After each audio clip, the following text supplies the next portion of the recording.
Students, welcome back to my channel. कैसे हो आप सब? उम्मीद करती हूँ बेटा सभी अच्छे होंगे और अपना ख्याल भी रख रहे होंगे। तो बेटा आज हम करने जा रहे हैं अपनी वर्कशीट नंबर 8 इंग्लिश सब्जेक्ट की है बेटा। 7th क्लास के बच्चों के लिए है, 19 तारीख की है। ठीक है, तो चलिए स्टार्ट करते हैं बेटा।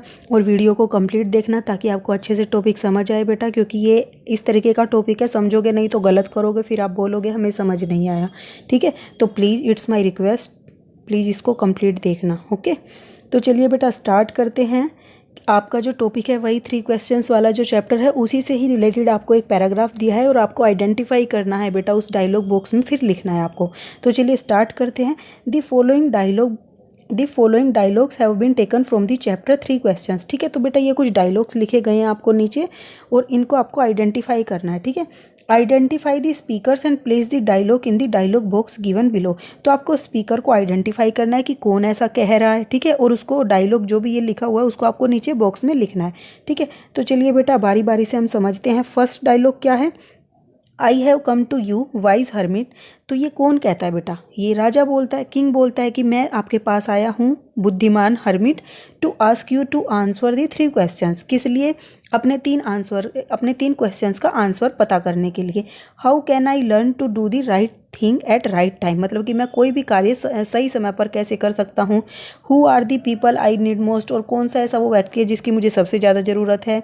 And what affair are the most important, और कौन से कार्य मेरे लिए सबसे ज़्यादा इंपॉर्टेंट है। ठीक है, तो बेटा ये डायलॉग राजा ने बोला है किसको? हर्मिट को, यानी कि किंग ने बोला है हर्मिट को। तो देखो बेटा ये आपको डायलॉग बॉक्स दिया गया है, इसमें आपको ये फर्स्ट वाली लाइन कंप्लीट लिख देनी है, मतलब फर्स्ट वाले उसमें आपको जो भी दिए गए हैं पॉइंट में वो सारा लिख देना है। और यहाँ पर आपको ये बताना है कौन बोल रहा है। तो ये एग्जाम्पल के तौर पर बताया गया है कि the king said this to the hermit. तो ये किंग ने बोला था बेटा, किसको? हर्मिट को बोला था। तो इसी तरीके से आपको बाकी का लिख देना है। ठीक है, अब हम सेकेंड क्वेश्चन पढ़ते हैं। Second point, you are tired, let me take this spade and work in your place. तो तुम थक गए हो, ठीक है, तुम थक चुके हो या तुम थके हुए हो, तो मुझे क्या? फावड़ा लेने दो और वर्क इन योर प्लेस, और तुम्हारे मतलब स्थान पर मुझे कार्य करने दो। तो बेटा ऐसा कौन बोलता है? राजा ही बोलता है। किसको? हर्मिट को बोलता है। क्यों? क्योंकि वो क्या कर रहा था बेटा? फावड़े से अपनी ज़मीन खोद रहा था अपनी झोपड़ी के सामने की। तो राजा उसको बोलता है तुम थक गए हो, मैं करता हूँ इस काम को। ठीक है, तो बेटा ये किसने बोला? यहाँ पर वो सेकंड डायलॉग लिखोगे और यहाँ पर जैसे ये लिखा हुआ है ना, यहाँ पर फिर से लाइन रिपीट कर दोगे, the king said this to the hermit, यहाँ पे लिख दोगे। ओके, और देखो थर्ड में क्या बोला है? थैंक्स। तो ये थैंक्स किसने बोला है? हर्मिट ने बोला है। आपके थर्ड पॉइंट में ये थैंक्स लिखा हुआ है। ठीक है, तो आप यहाँ पर फिर क्या लिख दोगे? जैसे आपने यहाँ पर क्या लिखा था अभी इस वाले के लिए, डायलॉग के लिए, इसके लिए आपने लिखा था the king said this to the hermit. अब आप क्या लिखोगे? किंग की जगह पर हर्मिट लिख दोगे और हर्मिट की जगह पर क्या लिख दोगे? किंग लिख दोगे, बस। और एज इट इज़ लाइन आपको यहाँ पर लिख देनी है। अब हर्मिट ने बोला है किसको? राजा को। थैंक यू क्या है? धन्यवाद। ओके, अब बेटा फोर्थ डायलॉग आपका देखो ये वाला है। अब इसमें फोर्थ पॉइंट में पढ़ते हैं क्या है? हेयर कम समवन रनिंग। तो यहाँ पर कोई भागते हुए आ रहा है। तो ये कौन बोलता है बेटा? तो ये बोलता है ये। ठीक है, हर्मिट बोल रहा है। किसको बोल रहा है? Who said to whom. तो बेटा हर्मिट बोल रहा है, तो आप लिखोगे दी हर्मिट, यहाँ पर लिखोगे hermit, the hermit said this to the king. ठीक है, ये लाइन इस जगह पर लिख देनी है आपको, बस किंग की जगह पे हर्मिट और हर्मिट की जगह पर किंग कर देना इस वाले कॉलम की। ठीक है, यहाँ पर लिख दोगे the hermit said this to the king. तो हर्मिट ने राजा को कहा ऐसा। ठीक है, कि कोई यहाँ पर आ रहा है भागते हुए। ओके, 4 पॉइंट हो गए बेटा। अब फिफ्थ क्या है? Forgive me. तो फॉरगिव मी कौन बोलता है बेटा? फिफ्थ कॉलम कहाँ है? ये रहा आपका फिफ्थ कॉलम। ठीक है, तो ये बोलता है बेटा कि मुझे क्षमा कर दो। तो ये कौन है? Kings enemy. तो क्या लिखोगे? Kings enemy. ओके, तो आप क्या लिखोगे? ये कौन बोलता है? अब आप इस लाइन में किंग की जगह पर क्या लिख दोगे? Kings, 1 minute, kings enemy. ठीक है, ENEMY। तो the Kings enemy said this to the, यहाँ पर हर्मिट की जगह पर क्या लिखोगे? किंग। ओके, ये बात समझ आ रही है बेटा? आपको इसके नीचे यहाँ पर लिखना the Kings enemy said this to the king. Okay, और ऊपर फिफ्थ वाले यहाँ कॉलम में फिफ्थ पॉइंट पर जो डायलॉग दिखा है वो लिख देना है बॉक्स में। ओके, अब सिक्स्थ पॉइंट पर बेटा राजा क्या बोलता है? देखो राजा के पास में है, तो राजा क्या बोल रहा है यहाँ पर? I do not know you, I do not know you and have nothing to forgive you for. तो मैं मतलब आपको नहीं जानता और मेरे पास ऐसा कुछ भी नहीं है जिसके लिए मैं तुम्हें क्षमा कर दूं। ठीक है, तो ये लाइन राजा ने बोली थी। किसको बोली थी?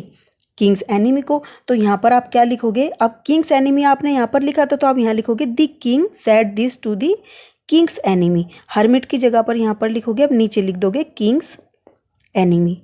ओके, ये बेटा एपोस्ट्रोफी है, ठीक है, यहाँ पर किंग्स एपोस्ट्रोफी नहीं है, सॉरी, ठीक है, किंग्स एनिमी। ओके, ENEMY, तो ये लिख दोगे नीचे, मतलब कि the king said this to the Kings enemy, मतलब वो अपने दुश्मन को बोलता है कि मेरे पास कुछ भी नहीं है ऐसा जिसके लिए मैं तुम्हें क्षमा कर दूँ। ठीक है, तो 6 डायलॉग हमारे कंप्लीट हो गए बेटा। अब 7 पॉइंट क्या है, यू डू नॉट नो मी, मतलब तुम मुझे नहीं जानते। ठीक है, ये कौन बोल रहा है बेटा, ये बोल रहा है जो राजा का दुश्मन था, king's enemy, but I know you, मैं तुम्हें जानता हूँ। I am the enemy of yours who swore revenge on you, जिसने कसम खा रखी थी कि तुमसे बदला लेगा। Because you put my brother to death and seized my property, क्योंकि तुमने मेरे भाई को क्या किया था, मार दिया था और मेरी प्रॉपर्टी को जब्त कर लिया था। I should have died if you had not dressed my wound, और मैं तुमको मार देता। ठीक है, या मुझे तुम्हें मार देना चाहिए था अगर तुम क्या करते, मेरे घावों पर पट्टी नहीं करते, अब तक मैं तुम्हें मार चुका होता। ठीक है, I wish to kill you, और मैं तुम्हें मारना चाहता था या मेरी इच्छा थी तुम्हें मारने की। You have saved my life, लेकिन तुमने मेरी जान बचाई। नाउ इफ़ आई लिव, अगर मैं अब जिंदा रहा तो I will serve you as your most faithful servant, लेकिन अगर अब मैं जिंदा रहा तो अब मैं तुम्हारा एक सबसे ज़्यादा विश्वास वाला या विश्वसनीय सेवक के तौर पर रहूँगा। And will order my son to do the same, और अपने जो उसका बेटा है उसको भी ये ऑर्डर देगा कि वो आपको क्या करे, कि वो भी आपकी सेवा करे। और फॉरगिव मी, और मुझे क्षमा कर दो। तो ये कौन बोल रहा है बेटा, किंग्स एनिमी बोल रहा है। ठीक है, कहाँ पर है बेटा, ये कौन सा पॉइंट था हमारा, 6 था। ठीक है, कौन सा पॉइंट था, 1 मिनट, ये 7 पॉइंट था बेटा। ठीक है, तो 7 पॉइंट ये रहा आपका, तो यहाँ पर लिख दोगे ये। और who said this to whom में क्या लिखोगे, किंग्स एनिमी, आप क्या लिखोगे, दी किंग्स एनिमी, किंग्स एनिमी लिखना है आपको। ठीक है, किंग्स, इस तरीके से ये कोमा लगाना है बीच में, king's enemy, ENEMY, king's enemy said this to the king. Okay, hermit की जगह पर किंग लिखना है यहाँ पे, तो ये हो जाएगी, क्योंकि ये दुश्मन ने किसे कहा था, राजा से कहा था। अब 8 पॉइंट क्या है बेटा, for the last time I beg you to answer my question wise man. तो बेटा आप देखो, ये लाइन कौन कहता है, मतलब कि मैं आखिरी बार तुमसे ये कह रहा हूँ या रिक्वेस्ट कर रहा हूँ कि मुझे मेरे क्वेश्चंस का आंसर दे दो, वाइज मैन यानी कि बुद्धिमान व्यक्ति। तो ये राजा ने बेटा किससे कहा, हर्मिट से कहा। ठीक है, 8th वाले पॉइंट में, यहाँ 8th वाला पॉइंट लिखोगे और नीचे लिख दोगे the king said to this hermit, ये एज इट इज़ लाइन यहाँ पर लिख दोगे। ठीक है, क्योंकि यहाँ पर राजा किससे बोल रहा है, हर्मिट से ही बोल रहा है। अब 9th क्वेश्चन में बेटा हर्मिट बोलेगा तो आपको क्या कर देना होगा, the hermit said this to the king. ठीक है, इसका उल्टा कर दोगे। लेकिन क्या है बेटा question, you have already been answered. ठीक है, इसका क्या मतलब है, you have already been answered, मतलब कि तुम्हें अपने आंसर मिल चुके हैं। ठीक है, वो ये बोल रहा है क्योंकि जो वहाँ पर हुआ था बेटा घटनाएं, उनसे उसको अपने आंसर मिल गए थे, लेकिन वो समझ नहीं पा रहा था उनको। ठीक है, तो ये आपकी यहाँ पर कन्वर्सेशन पूरी हो जाती है और लिख भी लोगे, मैं उम्मीद करती हूँ। ठीक है, फिर भी कोई डाउट रहे तो जरूर पूछना बेटा। अब नेक्स्ट क्वेश्चन में क्या बोला गया है आपको, write a telephonic conversation with your friend asking about his or her wellbeing in the dialogue boxes below. तो आपको बेटा अपने फ्रेंड से कैसे कन्वर्सेशन करते हो जब वो बीमार होते हैं या कुछ भी होता है, तो उनके स्वास्थ्य के लिए आप किस तरीके से पता करते हो, कैसे बातें करते हो, वो सब आपको लिखनी है। तो मैं आपको कुछ हिंट दे रही हूँ बेटा, देखो जैसे कि फर्स्ट आपने फ़ोन किया, ठीक है, तो आपने रिंकी को फ़ोन किया, तो हेलो रिंकी, आप इस तरीके से लिखोगे, आप अपने फ्रेंड का नाम लिख दोगे। ठीक है, तो आपने बोला, फिर वो रिप्लाई में क्या बोलेगी बेटा, हाय रीना, मान लो आपका नाम क्या था, रीना, तो उसने बोला हाय रीना। ठीक है, ऐसे ही बोलते हो। ओके, फिर नेक्स्ट बेटा, अब वो फिर से क्या बोलेगी, रीना। ठीक है, रीना क्या बोलेगी, how do you do, how are you, या तो वो पूछेगी कि तुम कैसे हो। दोनों ही ठीक है, आप किसी भी तरीके से लिख सकते हो, हाउ आर यू या हाउ डू यू डू।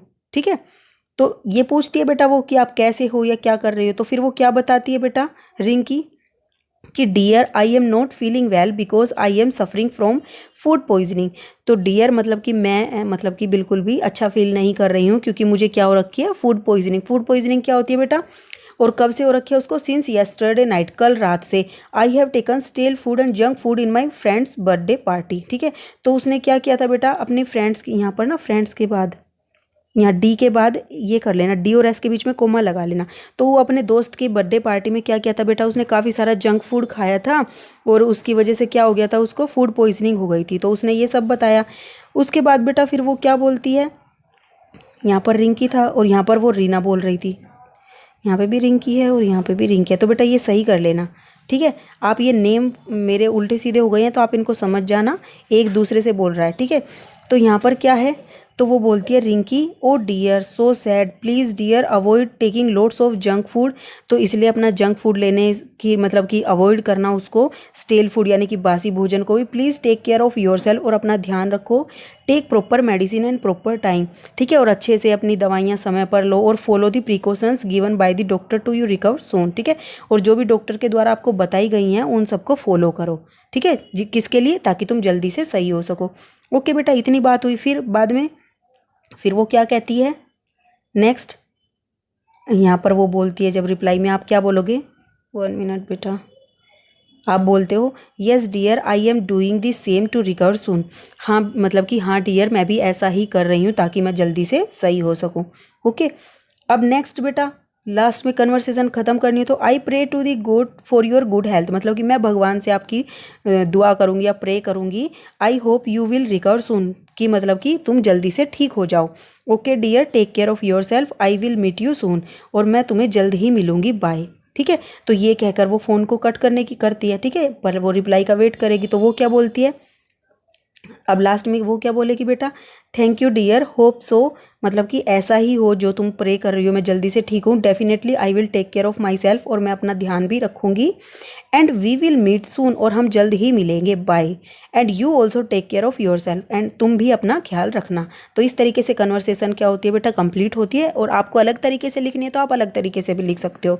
ये थी बेटा आपकी आज की वर्कशीट। उम्मीद करती हूँ आपको अच्छे से समझ आ गई होगी। फिर भी कोई डाउट रहे तो कमेंट बॉक्स में लिख देना। लेकिन बेटा वीडियो कंप्लीट देखी होगी तो आपको जरूर समझ आई होगी, और समझ आई हो तो इसको लाइक शेयर जरूर करना। इस वीडियो में बेटा इतना ही। अपना नेक्स्ट टॉपिक हम अपनी नेक्स्ट वीडियो में करेंगे। तब तक के लिए ऐसे हंसते रहिए, मुस्कुराते रहिए, पढ़ते रहिए और आगे बढ़ते रहिए। Thank you.